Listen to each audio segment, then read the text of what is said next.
The first 3 tricks. I'm sorry, give me 1 second. 1, 2, 3. Can you count with me at home, kids? This is how you get loose.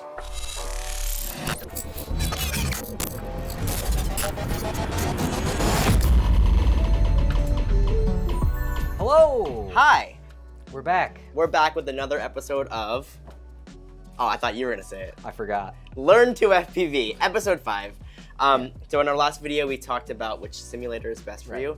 Now that you have your simulator, or you went and got a drone, what are the first 3 tricks you should learn? Yeah, and we need to define trick a little bit, right? Yes. So we're not gonna count your super duper basic things like flips and rolls as tricks, because that's too easy. We gotta get it beyond that. So any single axis rotation, flip, roll, yaw spin, turns, those are the basics. But once you get into a trick, what are we gonna pick first? I think from the first trick that I learned was the split S. The split S is the classic. The split S is the split S rose Schizo to fame. It rose in that trick.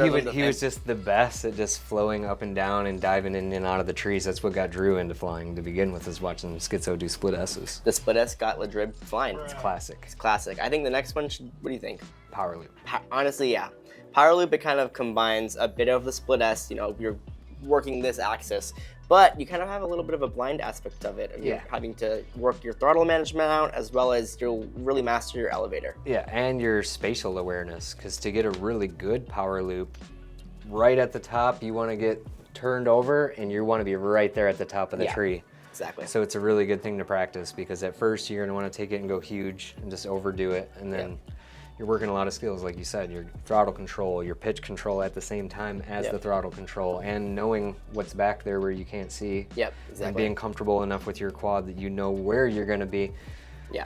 It's a very good skill to learn.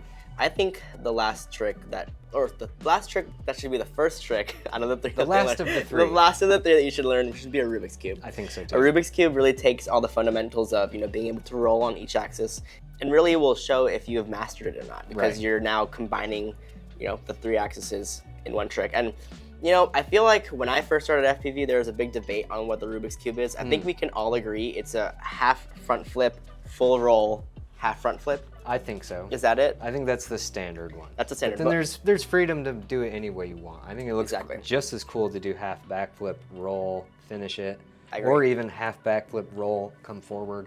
Yes. So Rubik's, maybe even sometimes roll first and flips, like whatever. Honestly, Rubik, you know how Rubik's Cube goes together. It's the same thing of, if you want to do a front flip, roll, front, whatever you want.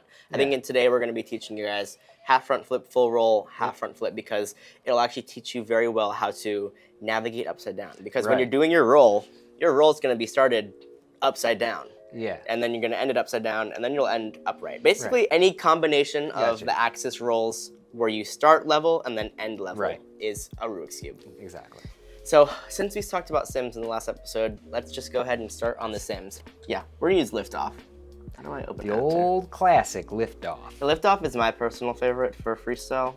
The scaling is proper. The scaling, yeah, we talked about scaling before. This. Yes. I noticed it last time I was flying the sim. I was flying on Crash the other day, and I was like, yeah. It's just frustrating. It feels like if I had my real quad in this environment, I would be able to navigate it so much easier. Yeah. It's like, how did I teleport from this door to that door so quickly? But what I like it for is if I want to try something kind of mind-bending where I don't even really understand what's going to happen. Like, you know what I'm saying? To really try to just try something crazy to get the concept of it. But once it gets down to the really fine detail, you got to go to real life. Once we learn power loops here in the sim, you are going to have an adjustment period to take that and get it around a tree. Exactly.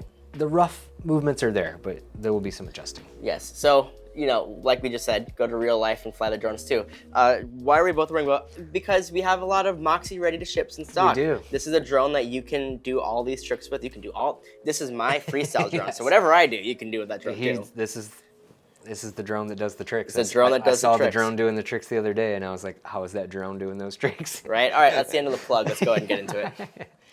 I don't think we want to go to Strawberry because that's kind of boring. Okay, here's the thing. When you're trying this out in real life, go to an open spot. But we're in a simulator. We can go crazy. Let's go to Bardwell's yard. Yeah, I was thinking it. You want to do it? Is there a good place for? Yeah, there's trees. That's all you need is for split S's and power loops. And he's got the open field for Rubik's Cubes. Perfect. Perfect. No track. So we've made it to Bardwell's yard. We are in Bardwell's yard. So the split S. You want to do the split S or you want me to do it? Let's get a feel for the drone first. Let's see what kind of, is it pretty stock? You'll see. It's pretty good. A little high camera angle. Yeah, the camera angle is pretty hot. Do we want to lower it? No, I mean, it's fine for us. I'm just kind of trying to think of, you know, if someone's following along and they use this same drone. We should put it in God mode. Yeah, maybe put it in God mode and show them how you change the tilt. And we'll God mode. Boom. Okay. God mode, and then it's just like down on the camera angle would be we were the at arrows. 40. I would say anywhere 25 to 30. 25 is probably perfect. Yeah, so before we even start really teaching you how to do these tricks, find a camera angle that you like to fly around with and learn all of these tricks with that one camera angle. Yeah, like if you learn, you know, multiple tricks and you're like, oh, for this trick I need a different angle. Yep. It's a disservice to yourself because you want to be able to do all these in one line. It's going to completely destroy your muscle memory because the relationship of pitch to roll changes as your tilt does. So yeah, before you even get into any of these tricks, I would figure out your rates, your tilt, and then do your basic rolls and stuff like that, and make sure it doesn't feel way too fast for you, way too slow for you. Same thing on the pitch axis, do flips. This is a little slow for me, so for based on my muscle memory, you can see that I'm coming out like a little short. That I had to really hold it. But these are good rates for beginning. Okay, so split S. I think these trees right here look about perfect. Cool. You want to get some speed, hook that baby over, float upside down, and then start to pitch back and come through. Yeah, so your stick movement will be, you're kind of rising up, giving throttle. You're going to cut throttle, half roll, and then you're going to slowly add throttle and slowly pull elevator back to shoot yourself, dive back. I always kind of think of this as one motion of pop, right? It's like a pop on the throttle, a full deflection, and then as soon as you get to the pop, no throttle. So it's like a quick, all the way up, all the way down, and at the same time that. Basically, the longer you want to float, if you want to float longer, cut your throttle because that's you. If the second you give throttle, you're going to lose all your momentum that way. I can try to show that. Like, let's say I don't change my throttle. Like, there is no float there. It's just like a solid arc. Exactly. I'll try that one more time. If I were to just steady throttle, I'll try to actually get over it. Which, you know, you can do it. It's just, you have too much force pulling you down. It's just, my favorite thing is to go as fast as you possibly can and float as far as you can inverted. Like, that's the coolest thing to me. I agree. And then come hauling through. Let's see some of your split S's. Cool. So also, I would say it would be wise to, while you're learning this, learn them both ways. I tend to always go to the left a lot. Go to the right. Go to a lot of you pilots out there, no disrespect, go to the left a lot. We like the left. I used to do it too. But you have to train yourself to do both.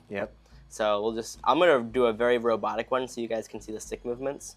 What trees did we use? I was down at, they're all the same. I'll use these two right here. There you go. So we go here, robotic, boom, boom. And then just exactly like that. You gotta make the sound right when you go through it. Let's do one to the right now. Typically, you want to start by learning it going straight on with the trees. As you get better, you'll learn stylistically to kind of wrap around the tree like that, and then go to the dive. In real life, I would have just wiped out all those. There's a lot you can do to stylize it. Or there's kind of like a wind up you can do in certain ways where you kind of like start to turn this way, but then hook the other way. Exactly. I think that's why the split S on paper is a very easy trick. Right. But what made pilots like Schizo and Ladrib so mesmerizing to fly is the style that they add to this trick in particular. It just keeps the momentum going. It's a good way, because otherwise, I head in this direction, I come to a stop and come back. It's just the most smooth way to fluidly come back the other way. And there's just so many different variations you can do on it. Exactly. I'm just kind of I love stuff like that. Yeah. You can pretty much get away with mostly split S's. And just you can do a whole freestyle video with kind of just a split S, because the split S is really it's a proximity trick, right? So you need an obstacle, and it's really just showcasing the obstacle very well, Right. So I think that's a split S. I feel like it's pretty straightforward. I'll break it down one more time for you guys. You'll throttle, half roll, cut throttle, boom, pull back. And there's some finer points to talk about of your standard split S is going in one direction and you end up coming back the same direction. Exactly. But you can play with that. Yeah. It could be like a 90-degree turn where you started this way and you ended up that way. Yeah, I'll show you guys right now. 90-degree split S. Now we're going 90 degrees of where we started. Vary the angle. And then the other thing I would say is the split S is a great building block to diving into things. This is true. It basically is the same move. And that's one thing where I could use some work. Like I noticed the last freestyle spot we flew, like you're very good at just like target acquisition, dive. Like I feel it's hard to just like you do this controlled dive right into something. I always feel like I need to do the pop like I just did. Like I need to float upside down, be floating forever, spot it, and then I've never really been that good at the like direct dive. Interesting. So like, I think this is a good building block for that. Yeah, definitely for that. It basically, you know, when you start hitting tighter gaps, it just is a split S, but you have to be precise with where you are in space, right? Because you're going like this. More work still. So even though it's a basic thing, like it's just a habit that I always did of the pop it and float, but you don't always want to do that for a dive. Exactly. Sometimes you just want to stay controlled. Kind of like how like the opposite of what we said about the split S. Yeah. Like, you know, the pop and then chop. Yeah. You kind of actually need to stay a little more controlled in the throttle the whole time. So that's later. But that's what the split S leads you into. Exactly. The next trick after the split S is the classic power loop. Power loop. And what's really cool about these two tricks once you learn them is you can combo them. Yep. So I guess we'll start by just teaching you guys how to power loop first. So we'll use the same set of trees here, over here, and it's just going to be throttle and elevator. So give throttle, pull back. Ooh, I would hit that tree. Yeah, that would have been a that would have been a wreck. Spatial awareness I was talking about. Yeah, right. I'm going to call it because it's a sim. So, you know, throttle up and slowly pull back. And what you're aiming for is making a perfect circle. And it really does depend on the obstacle though. So these trees are very narrow like this. So it's not going to be a perfect circle. It's going to be an oval where you kind of ride up this way and go around it like that. Yeah, you definitely want to shape whatever you're following. Exactly. We'll go ahead and do it again. So, boom. And I'm really not just constant on my throttle. I'm kind of giving little blips to control how far out I am from the obstacle. I mean, you guys can see the stick cam.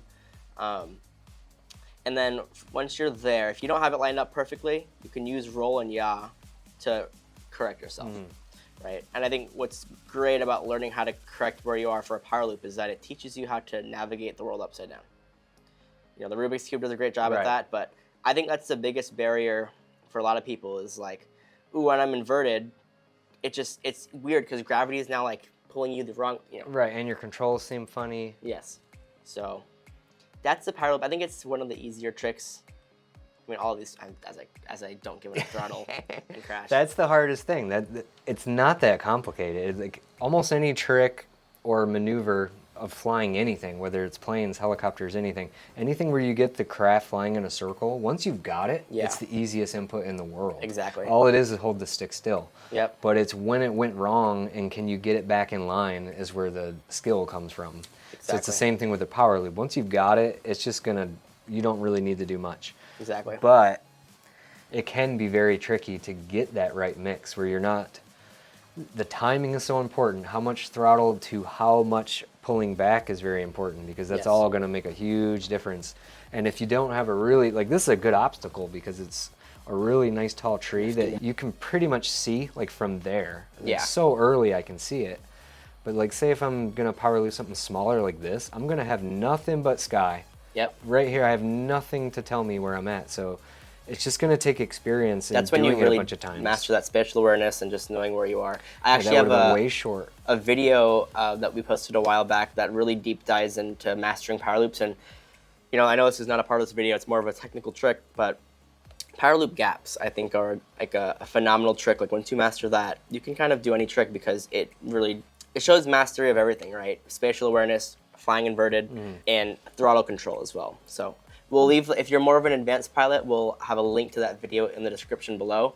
But for now, we're just doing basic power loops. Yeah, I still struggle to do it like absolutely perfect the way I want. Like really? Perfectly equal distance all the way around. I mean, it's not easy. It takes, you know. The issue also is if you're doing this trick and you're switching from quad to quad a lot, you know, it's pretty close. Every quad has a little bit different power. Every quad has a little bit different, you know, camera angle. So definitely learn all these tricks in the same drone. That would be my piece of advice for you guys. Some split S into power loop for you.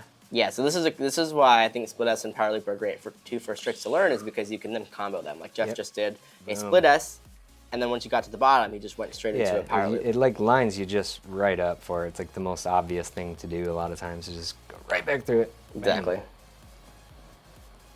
And then make it through some tree there. Yeah. It doesn't always have to be the exact right one. Yeah, for sure. But yeah, and then this is a building block into so many things. Like the thing I was teaching Sean of how to like look back and then come back through it. In a previous episode. Right? Yeah. So like that's this kind of same thing. Yeah. You're gonna go into it and then come out. So this power loop is like very fundamental. What's great about these three tricks is it just touches on everything. Yep. Right? I mean, there's only 4 axes, so how much can you do? There's a lot you can do, actually. You can do. There's a lot you can do. You can get creative, and there's a lot you can do. Yeah. But will it be visually appealing? Maybe not. I don't know, but that's why you got to go in the sim and find out. Exactly. All right, let's go on to Rubik's Cube. Last trick, the Rubik's Cube. I think you're better at Rubik's Cubes than I am. Rubik's Cube. These rates are a little slow, so let's... You want to up them a little bit? Let's see. Cool. So... Yep, so... Yeah, it's kind of a goofy-looking Rubik's Cube. Half front flip, full roll, half front flip. Boom, boom, bam. Great. It's got enough power that even though it's slow, I have time to do it. I think the biggest thing is when you are doing the trick, your throttle is all the way down when you're doing the flips. So you got to give... You don't want any throttle here. Yep. Because that is just going to bring you down. So you're giving a little blip of throttle before you're doing the trick, right? And then a good thing to try is to make sure you got the horizon nice like that. Yeah. Like a lot of times I go too early. I'm here, and it's like, that's okay. Yeah. You know, that's still a move. Yeah.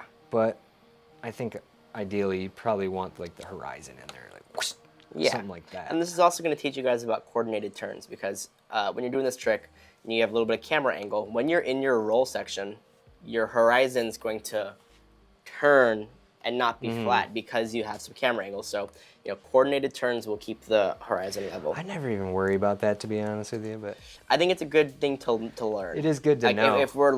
If this is about practice and training, yeah, it's kind of like a preference thing, like whether you prefer the image to truly rotate and wherever that center point was, you're really rotating it. Yes. Or you're kind of doing this oblong thing. It's like...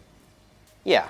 Yeah, it's a stylistic thing. Stylistic. That being said, you should be able to do both. Right. If you are here to get better at drones, you should be able to do both. So here's the first one is where we have a coordinated turn where that horizon is flat. Yeah, and your like center target was like pretty much locked on the horizon the whole time. And the second one would be no. Yeah, and you see you get more sky and then less sky. Yeah, and really work on getting those horizons flat. And I mean I'm not great at that. Honestly, it's a trick that I don't really ever do. Which is funny. I did this trick tutorial. That's cool. Right? That's like a variant off of it. That's just a vanny roll. Yeah. I love the infinity roll. I wish we should make that. We should do that. Oh yeah, guys, infinity roll. You just keep rolling low to the ground and just give little blips of throttle while you're. You don't learn that. We're getting sidetracked. Any other tips you think for the Rubik's Cube? Or I think that's about it. Yeah.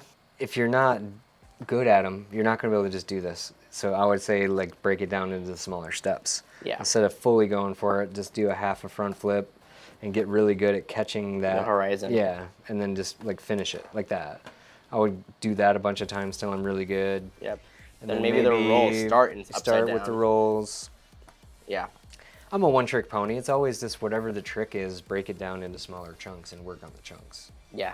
That's all. That's basically my advice for everything. It's kind of what every trick is, to be honest. Right? Except for trippy spins. Those are just a weird anomaly. Kind of, yeah. I mean, it's the same thing again, like I said, like once you get in it, you're just holding the sticks in one spot for the most part. But this is true. It's just weird that you're using a completely different reference of like space back there. Yeah. Yes, we're talking about tricks that you guys may have heard about or haven't heard about, but we will touch on these in a later video. Yeah, we'll have a more advanced ones. This is the first 3. This is the first 3. Once you master these, we can move on.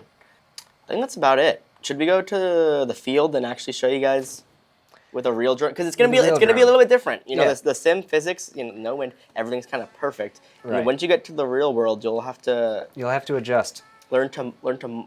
This is okay. I actually just learned this with planes, and this is what had been holding me back for the longest time: is understanding micro corrections.